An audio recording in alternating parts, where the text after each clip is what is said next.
2023년 7월 4일 새벽기도에 마태복음 14장 22절과 23절 말씀으로 홀로 기도하신 예수님이라는 제목으로 잠시 은혜를 나누겠습니다. 지난 주일 오병이어 기적을 말씀드렸습니다. 이 기적은 유일하게 사복음서에 기록되어 있습니다. 매우 중요하다는 말씀입니다.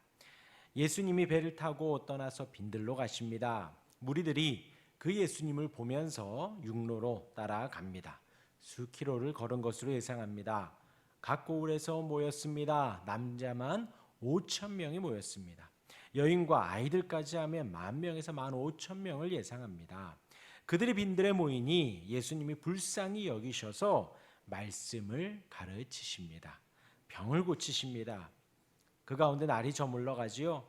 예수님이 제자들에게 먹을 것을 주라 하는데 제자들은 무리들 각 마을로 가서 먹게 하자, 각 마을에 흩어져서 사 먹게 하고 다시 모이게 하자 합니다. 예수님께서 그럴 필요 없다고 하시니 제자들이 보리떡 5개와 물고기 2마리 도시락을 예수님께 드립니다. 예수님 무리를 잔디 위에 앉히시고는 축사하시고 그들에게 떡과 물고기를 나누어 주십니다.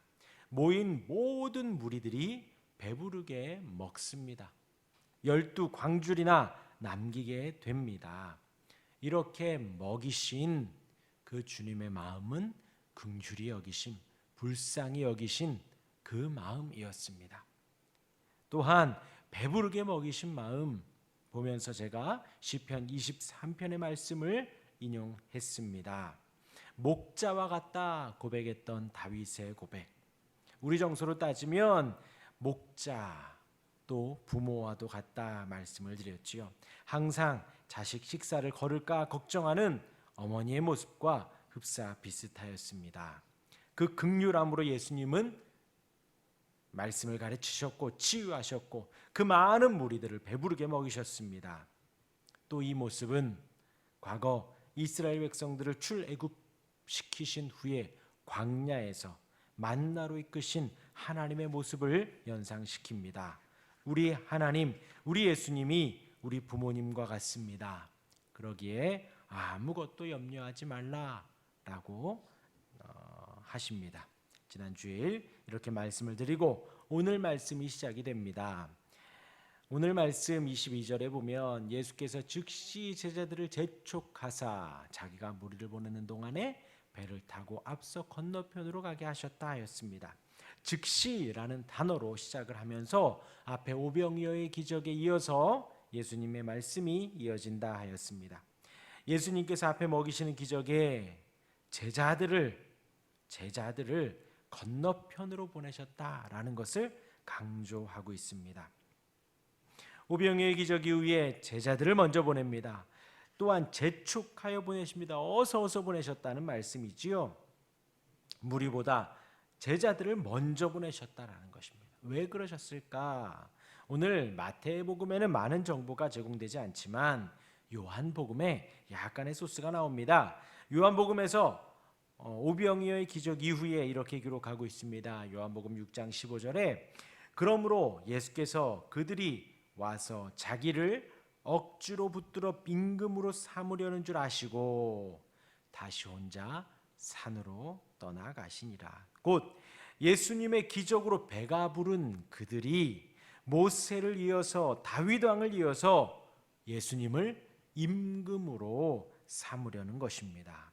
이런 분위기 속에서 예수님은 제자들을 먼저 호수 건너편으로 보내시고 제자들이 가고 나자 무리들을 떠나 보내신 것입니다.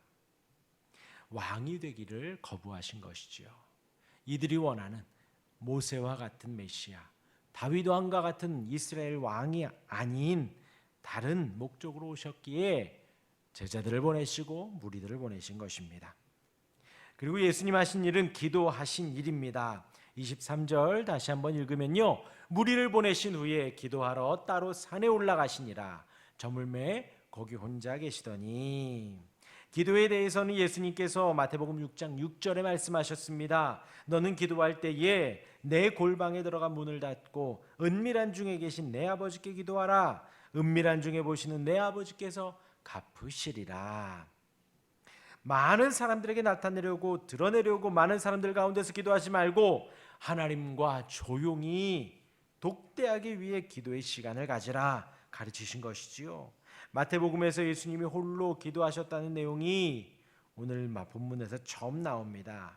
무엇 때문에 예수님이 기도하러 가시는지, 어떤 기도를 하셨는지 또한 마태가 기록하고 있지 않지만 위의 말씀과 더불어 생각을 해본다면 예수님이 세상의 왕 모세와 다윗과 같은 왕이 되어가는 것을 5,000명, 10,000명 넘는 사람들에게 그런 모습으로 비추어지고 있는 그 현실 속에 예수님이 기도하셨다는 것입니다. 홀로 기도하셨지요. 무리들이 예수님을 정치적인 왕으로 믿을 때에 기도하신 것입니다. 사람들이 예수님을 오해하고 잘못된 믿음을 가졌을 때 지금 예수님은 산에서 기도하셨다는 것입니다. 예수님이 이 땅에 오신 목적은 오직 우리의 죄를 사해 주시려 오신 것입니다. 우리를 위해 십자가를 지시며 죽음으로 모든 우리의 허물을 덮으시기 위해서 오신 것입니다. 우리가 믿는 예수님은 오직 우리의 죄에서 구원을 위해서 이 땅에 오신 구원자이십니다. 우리를 죽음에서 건지시는 온 세상의 유일한 구원자이십니다. 우리가 그 예수님을 오해할 때, 우리가 그 예수님을 잘못 믿을 때 우리 또한도 간절히 기도해야겠습니다. 세상에는 다름의 개념이 있지요. 다름의.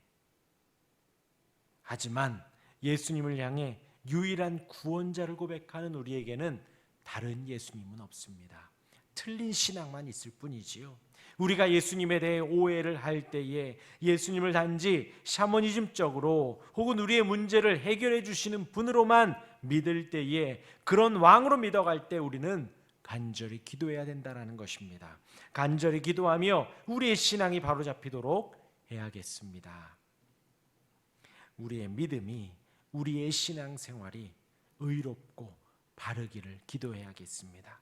홀로 하나님 앞에 우리의 신앙을 바로잡아달라고 오늘 예수님 기도하신 것처럼 우리도 기도하며 바른 신앙으로 세워지기를 기도하는 우리 모두가 되기를 주님의 이름으로 축원합니다. 아멘. 기도하겠습니다.